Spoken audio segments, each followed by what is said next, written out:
The Florida Gators lost starting quarterback DJ Lagway to a hamstring injury against the Georgia Bulldogs. Just how screwed are the Florida Gators?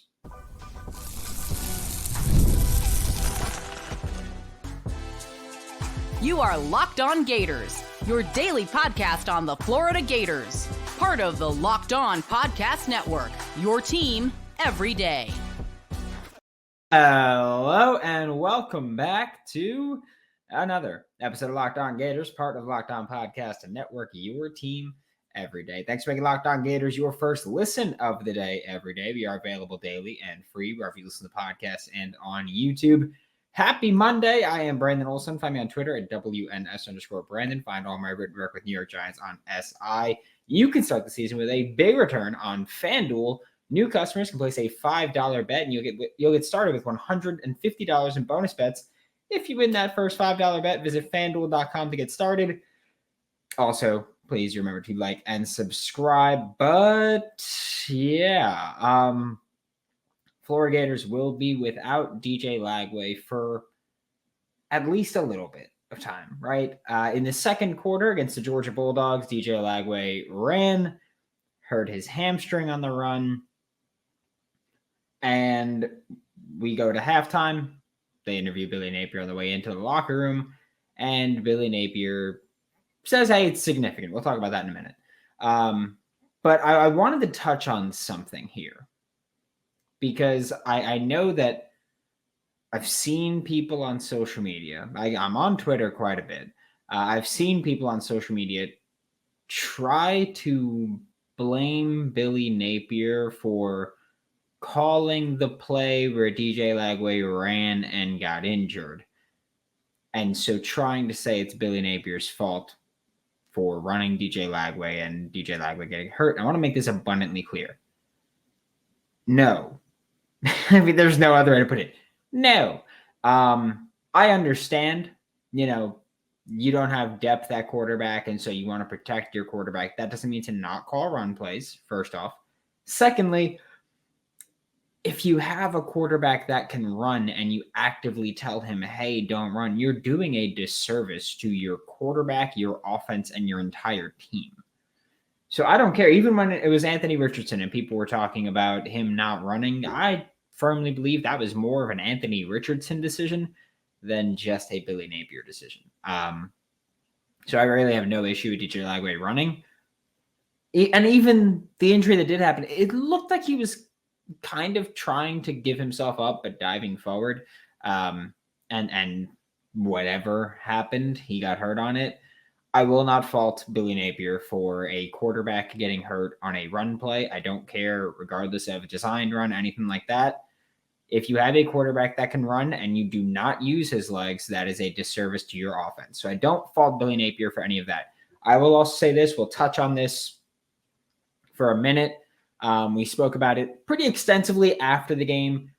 We've spoken about it with the Locked On Gators Insiders, which if you want to be a part of that insider program, the link's in the description below. Whether you're on audio or YouTube, it's there. But I still stand firm where I stand on Billy Napier's future and whether or not he should be fired. I still stand that he should be. However, I think this game is a really bad example to make an argument for that. I want to throw that out there. I don't think it's a good argument to keep him either. I don't care about your team playing hard. I don't care about you leading at certain points in the game when healthy. But I don't think that this is a game where you can look at it and say, hey, coaching was the problem. Because there were injuries throughout. We'll talk more about the other ones later on. But yeah, I don't think this game's a good example of it. And so that's where I stand on it. Nothing has changed on my actual opinion about Billy Napier, but please don't use this game as the example. There are plenty of better examples to use there.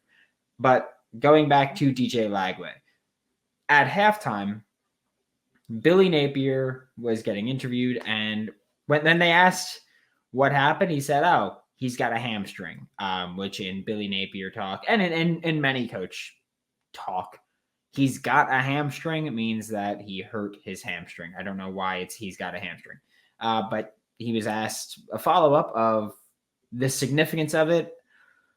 And he said, pretty significant, which hopefully we will get more information this week. Here's how I think this reporting is going to happen.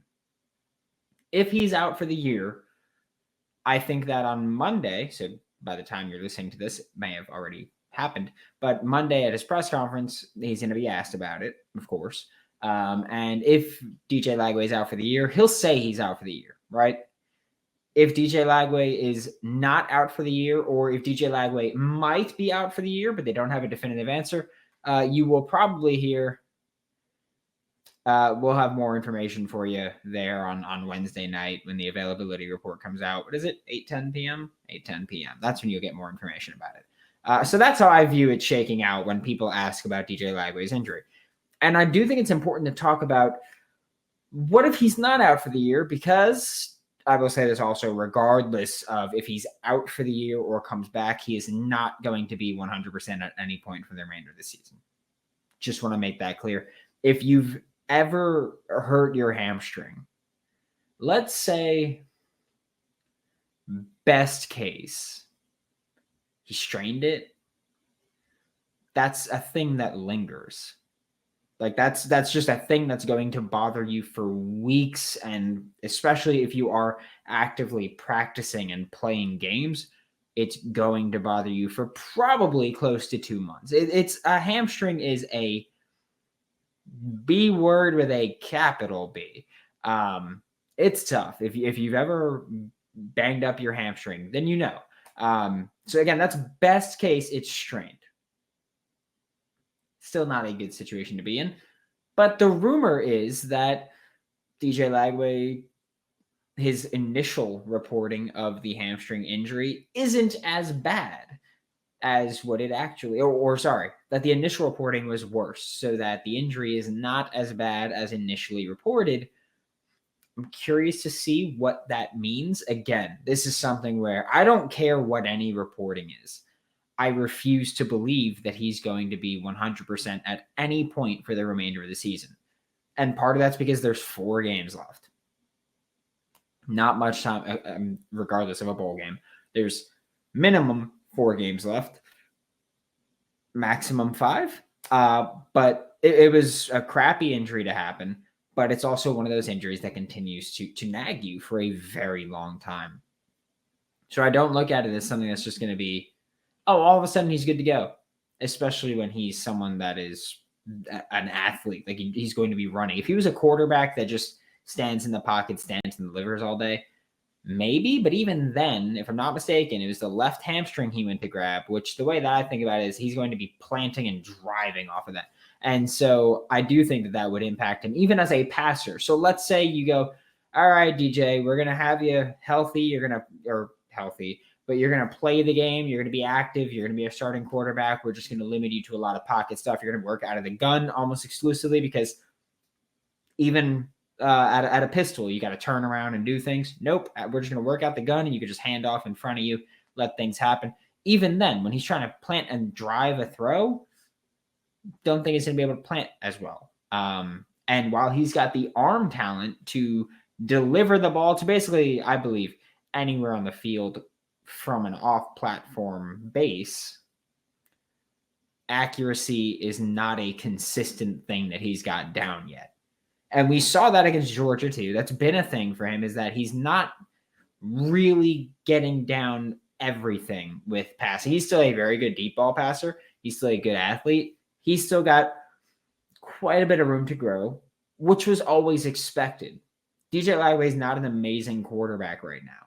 He's an amazing quarterback for a true freshman playing the SEC. But the nuance of the position is still something that hasn't come to him yet. And that's expected for any quarterback at the FBS SEC level. Any true freshman quarterback probably isn't stepping into the SEC and playing well right away. I don't care if it's a short passing, intermediate passing, whatever it is that they haven't grasped yet, that's expected, right? We saw he had the play where he stepped up into the pocket, which is great. But then he kind of airmailed the pass to Arliss over the middle. And while I do think it might have been catchable, even then, that's not a pass you should expect Arliss or any receiver to make. So I don't think that that's something that you can fault Arliss for. I know I've seen people fault him for it. That's ridiculous. And that's coming from someone who's been an Arliss doubter. That's ridiculous.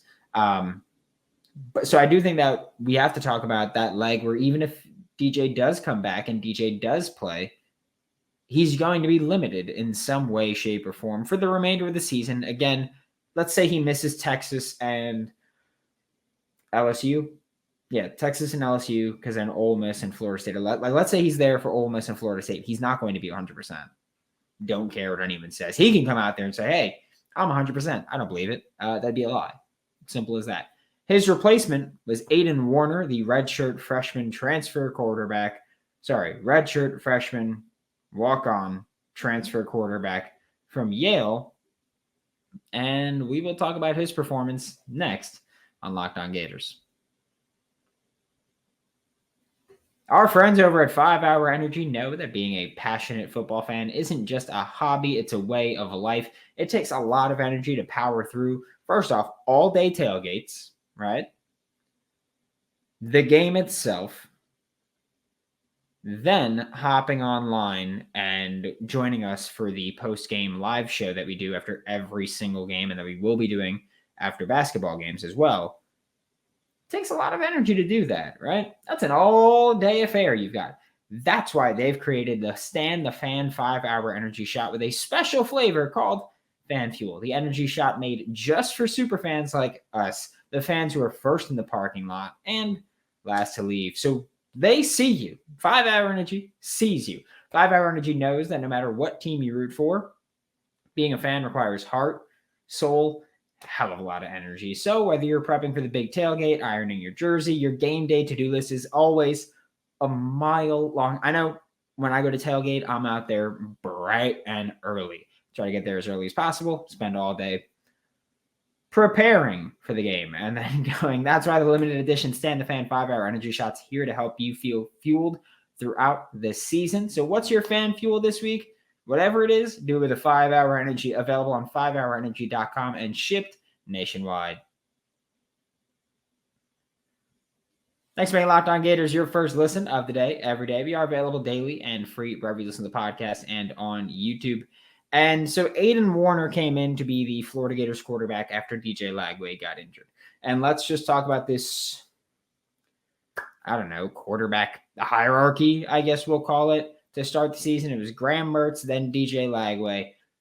And Aidan Warner was QB3, and I know everybody, whether it's from the Insider program, whether it's from our Discord, whether it's social media, they're going, why was it Clay Millen or why wasn't Clay Millen on the field?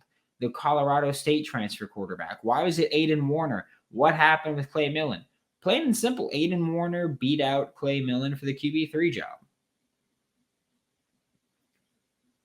I don't know what else to tell you. That's what Florida has said, that Aidan Warner beat out Clay Millen for the job.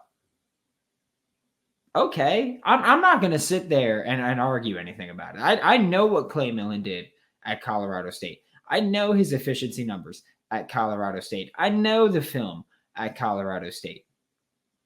Here's the thing. He got hurt, lost the starting job, and hit the portal. And now he's the Florida Gators QB4, which at this point, he can now play the remaining 4 games of the season and then portal again if he wants to and still maintain his red shirt. So there's that. When Aidan Warner came in, though, the guy that actually was the QB3 on the depth chart, the guy that took the QB3 job, and the guy that played when DJ Lagway got hurt, obviously very limited, right? Those were the first snaps that he's taken in a meaningful game. He came in like garbage time previously. Those are the first snaps for Aidan Warner in a meaningful game, and he was, again, obviously very limited when you watched out there. I will say this one thing that was expected, and I don't fault Aidan Warner specifically for, he played panicky. And by that, I mean, you see him kind of running around. Like there was one time, I believe it was on the last drive that Florida had, where he's kind of running around in the backfield and he goes down near the sideline and then gets hit out of bounds by the Georgia player that was pursuing him the whole time. And in that situation, you have to just make a smarter play, not just get sacked for a big loss. Like that, those things you can't do. But again, he looked like a deer in headlights. I will say that. I feel like, or maybe internally he wasn't a deer in headlights, but he played like one. Okay. And I do think that, again, I don't fault Aidan Warner for that. Because don't forget, I mean, DJ Lagway just took over the starting job 3 weeks ago, 2 weeks ago. 3, right? It was Tennessee game is when Graham Mertz got hurt. Kentucky was DJ's first FBS start, bye week, and then Georgia. So 3 weeks ago. Which means that Aidan Warner just started taking the QB2 snaps 3 weeks ago. And, I mean, third team reps, there's not exactly a ton of them to go around, right? So Aidan Warner started taking meaningful reps in practice 3 weeks ago. Yeah, I don't expect you to be able to come out there and play against Georgia like that. That's just not a reasonable expectation, at least in my opinion. But I do think that Billy Napier's focus this week, because, again, you go to Texas this week, which even with DJ, even with Graham, was going to suck, right? Like, that was going to be brutal. But now you've got to go to Texas and then host LSU, host Ole Miss, travel to Tallahassee for the Florida State game. You still have to play those games regardless of your quarterback situation. Billy Napier's focus this week and for the remaining weeks needs to be getting Aidan Warner to play calm, controlled football, because it felt like it just went crazy on too many reps, on too many snaps during that game. So I do think that a lot of that was it just felt like you were playing with a guy that I don't mean this to be insulting, but that shouldn't have been out there. And people can argue about your quarterback depth and having a guy prepared for that. I'm not going to do that, okay? I just don't think that right now is the time I care to do that for. We could talk about that another time. But I do think that, you looked like you were playing with a quarterback that shouldn't have been out there. And I don't mean in the sense of like, oh, he's a, redshirt freshman walk-on transfer from Yale. If you could ball, you could ball. I don't care if it's where you're from. I don't care about any of that. If you could ball, you could ball. I don't think Aidan Warner looked like he was ready to ball. I don't think he looks. Let me put this properly. If you were a Florida Gators fan during the mid-2010s, you've seen worse at quarterback. Okay, we'll put it that way. You've seen worse, or we'll say early mid-2010s. You've seen worse at quarterback. I will say this as well for the coaching staff. I respect that the coaching staff kept throwing the ball to avoid becoming one-sided. Even the first play where Aidan Warner came in, they took a shot, which is a two-pronged approach there, because one, they took a shot. That was a good call. Bringing a backup quarterback, every defense is thinking they're going to get really conservative right now, especially when it's QB3 coming in. Every team is going to go, oh, they're going to be really conservative right now. That's fine. We'll focus on the underneath. We'll focus on the run. They took a shot.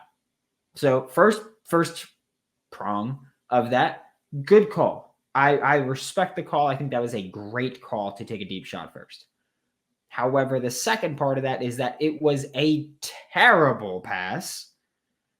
And if I was Georgia at that point, if I was Glenn Schumann, I'd go, oh, we're about to get really aggressive. And if you're going to take deep shots against us, if you're going to, we're going to play press man, blitz the hell out of you. And if you take those deep shots, go ahead, buddy. We'll take it all you want. That's not what happened. Georgia did ramp up the pressure a little bit, but not egregiously. However,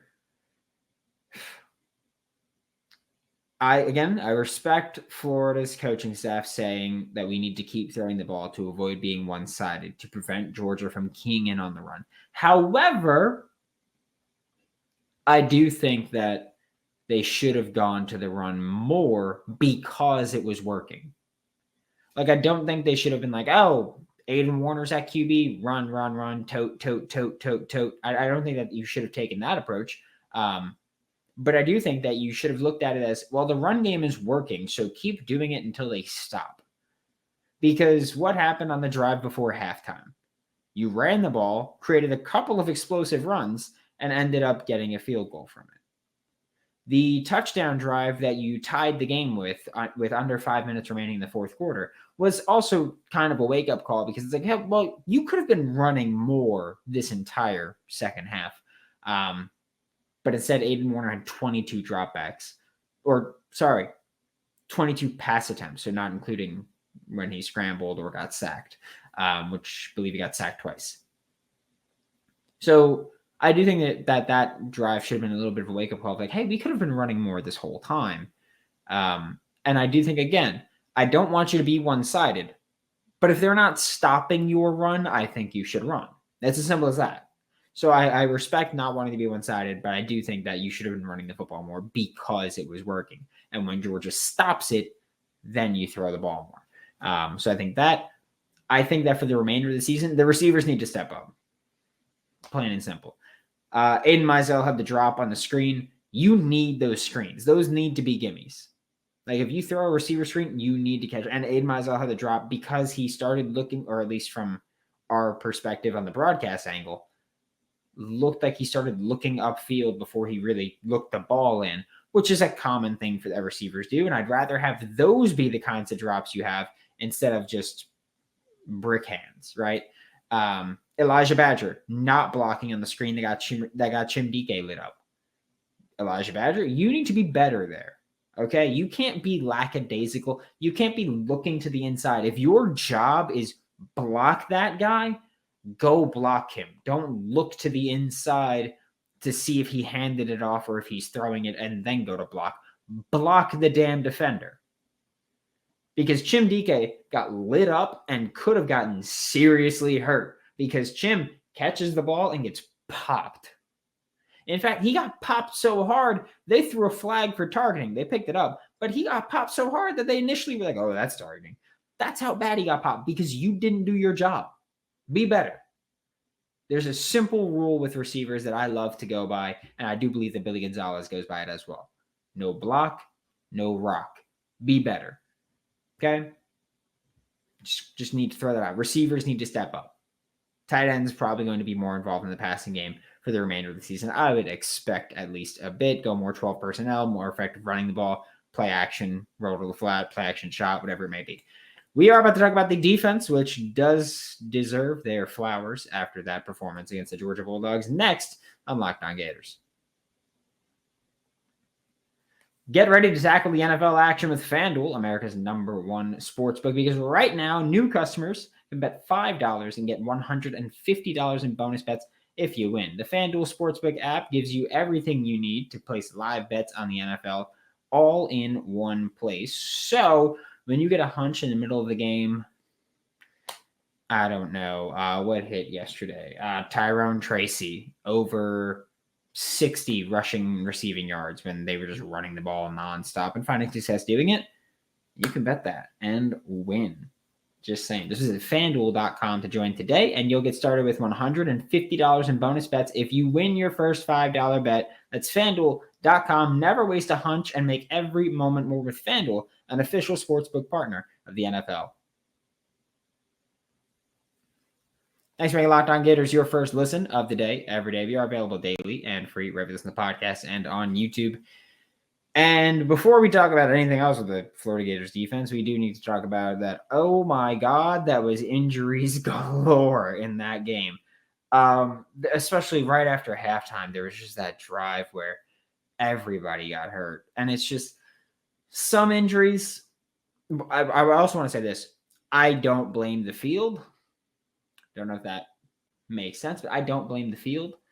I blame the cleats that the Gators were wearing. Just because Georgia didn't have that many players slipping. Georgia had players slipping, but not as egregious as Florida did. Georgia didn't have as many issues that seemed like they stemmed from a player's foot getting caught or sliding or whatever it was. Didn't seem like that. And the Jacksonville Jaguars play on that field, and they don't have an entire team on injured reserve due to injuries that would happen because of field conditions. So, field may not be great, but I do think that things could have been done to prevent some of those injuries. However, some of those injuries could not have been prevented through the field. Devin Moore, to my knowledge, the injury came on his interception when he got hit, and that's when it happened. That's not a field thing. Jordan Castell's injury happened when he hit someone. Things like that. I do think you could say the Deshaun Johnson injury, field. I don't think the Sharif Denson one was because of the field, because Sharif Denson got hurt, if I'm not mistaken, while engaged with a blocker trying to make a tackle on that long reverse play. So, yeah, a lot of injuries. I don't blame the field as much as I do kind of the equipment and staff, I guess. I don't think that the cleats were a good fit for that field. I will say also the first drive of that game worried the hell out of me because you forced a Georgia punt, but it was very worrisome how far off the Florida Gators defenders were playing against Georgia. Because Georgia early on was just hitting slot screen. And also, Georgia should have scored on that opening drive. Like, yes, you force a punt. That has to be good for your confidence. Carson Beck missed a pretty open guy down the sideline, deep down the sideline. Would have put him inside the 10 at the minimum. Luckily, Carson Beck missed that throw. So the first drive worried me because of how far off the Florida Gators defenders were playing. And it seemed like Georgia was just going to keep hitting those screens until Florida adjusted, and Florida did adjust, and then Georgia stopped hitting those receiver screens. Loved the adjustments by Florida's defense. Defense played incredibly aggressive, especially when the ball was in the air, which, beautiful. I do think that the Florida Gators defense played just, good football. Like, that's the best way to describe it. Good football. I will say, pass rush, I think people are inflating how good the pass rush was. I think coverage was the true testament to this game. And not just because Aaron Gates had a pick in coverage, not just because Devin Moore had a freaking sensational pick. Like, Devin Moore was, I think Florida was playing either cover 2 or cover 6, and Devin Moore was on the running back, and then reading Carson Beck's eyes, drops back, makes high points the ball, gets the pick, runs it for a bit, and then gets, like, that was just hell of a play by Devin Moore. Aaron Gates playing like a freaking beast. I think we can say that Aaron Gates is going to be our Roy Player of the Week this week. Think he deserves it. Don't care if you disagree with it. He does. So there was those two. The Jack Pyburn pick was great because I think it was Pup. Because Pup Howard came in on the blitz. Pup hit Carson Beck. Ball pops up. Similar to the Joe Milton interception in 2023. That was Florida's first pick of the year. Was Joe Milton got popped by someone. Ball basically just goes up in the air as if he's like shooting it like a basketball. Just goes up, and Pyburn was in coverage. Pyburn picked it. Great play by Pyburn. Awesome. Love to see it. Dropping edge defenders in coverage, not always a bad idea. When you generate pressure, it's a hell of a lot of better idea. So great play there by Jack Pyburn, being in the right place at the right time. You had blitzes by, basically everybody except the corners got involved as blitzers. And that was, by the way, honestly, I was going to say that's how it should be, but really, even corners being involved as blitzers, fine by me. I have no issue with it. But it was great. You were really aggressive. You had creepers. You had sim pressures. You had actual just blitzes. And you dialed up a lot that kept, I want to say, confusing Carson Beck. There was the one, I forgot who finished the play. Might have been Tyreek Sapp that finished it. But DeAndre Robinson helped set up the pressure by generating pressure from the inside. And Carson Beck, seeing that coming, kind of stepped away and into it. So I will say that, yes, but I don't think that the pass rush just from the defensive line was good. Like I really I think that the pass rush was really good in terms of the pass rush plan. The blitzes worked awesome. The Miles Graham sack was just clean through. A few of the sacks or a few of the pressures were just clean on blitzes. And a lot of it was generating pressure on those blitzes. The D-line pass rush by itself was not all that great, which again, you could say is expected against Georgia. They've been really good at protecting Carson Beck this year. That might have been the most let me actually see that if that was the most he's been pressured in a single game this year, because again, they do a really good job of keeping him clean, even though he likes to look for a deep shot and he likes to kind of try to find those things. Texas had 13, Alabama had 12, and Florida had 11, which, I mean, Alabama, he dropped back 58 times. So they had 2 more pressures on 15 more dropback, or 2 more pressures on 15 more dropbacks. That's fine. On a per dropback rate, you're ahead of them there. But I do think that this pass rush was not good from just the defensive line. I think it was as a unit. And against this Georgia offensive line, again, you could say, okay, that's expected. They're really good offensive line, but I do think it's a decent indicator that, hey, this pass rush is between good and great. They're not elite. And that's not to say they're bad at all. I'm not even knocking them here. I'm just saying this was an evaluation game for them. And I think it's safe to say they're between good and great, but they're not elite. And part of that is just there's guys that have been underperforming all year and are still underperforming as pass rushers. Like, there's a reason that some of these guys have seen significantly less snaps this year. TJ Searcy played a lot less. He did. He's been seeing decreased snaps. This game was the least he's played all season. That's it. It was the least that TJ Searcy's played all season. He hasn't been productive as a pass rusher. But you look at who was productive. Shamar James had 2 pressures. Miles Graham had 1. Pop Howard had 1. Jordan Castell had 1. Derek Wingo had 1. That's 6 of your 11 pressures came from off-ball players. So I don't know that this pass rush as a unit individually as defensive line players is good. But I do think that it's a testament to how good the coverage was, that you consistently generated pressure through the coverage. Like, even some of the sacks that you did get, or some of the pressures that you did get from the defensive line without blitzing, it was coverage. Like they were taking 4.5 seconds to get there. And it's like the Cam James pressure that I believe led to a pick. I want to say it was the Aaron Gates pick. Yeah, the Aaron Gates pick. Even then, it took him a little bit to get there, and Carson Beck kind of drifted into it.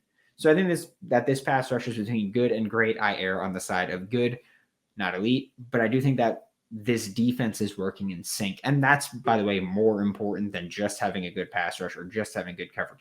They're working in sync to generate pressure. That's pretty damn good.